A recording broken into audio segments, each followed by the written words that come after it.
भोजपुरिया समाज चैनल में आप सबके स्वागत व भोजपुरी के तमाम खबर सबसे पहले जाने खातिर भोजपुरिया समाज चैनल के सब्सक्राइब कर दी और घंटी पर जरूर दबा दी।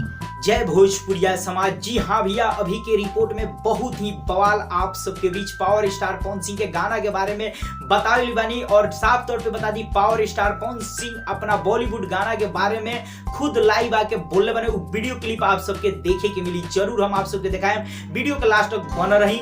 चलिए भैया, सबसे पहले आप सबको बता दी पवन सिंह के बॉलीवुड गाना के उनके फैंस लोग के इंतजार रहला, तो वो फैंस लोग के और पवन सिंह के श्रोता खातिर बहुत ही बड़ा खुशखबरी आ चुकल बाटे।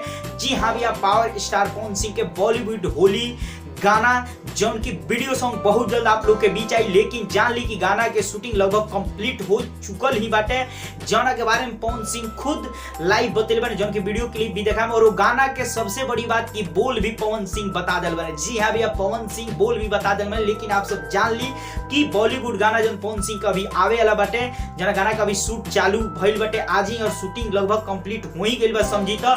जी अभी वो गाना के बोल बा बबनी तेरे रंग में। जी हाँ भैया, बबनी तेरे रंग में यह गाना के बोल होकर खुद पावर स्टार पवन सिंह अपना मुंह से बतैले बने। आगे आप सब वीडियो देखल चाहते नहीं तो वीडियो देखी जौन की पावर स्टार पवन सिंह के लाइव वीडियो।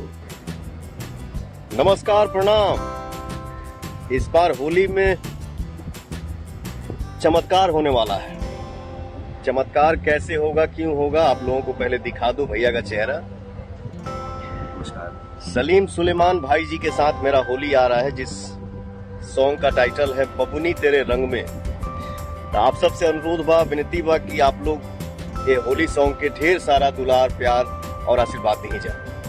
जय हो। तो भैया आप सब वीडियो क्लिप देखनी, आप सबके कितना जबरदस्त लगल और ये बॉलीवुड गाना आई तो कितना ज्यादा धूम मचाई, जरूर कमेंट बॉक्स में अपन राय दी। चलते चलते वीडियो को लाइक करी, ज्यादा से ज्यादा वीडियो को दबा के शेयर करी। फिर से आए बहुत जल्द एक नया और बेहतरीन खबर के साथ।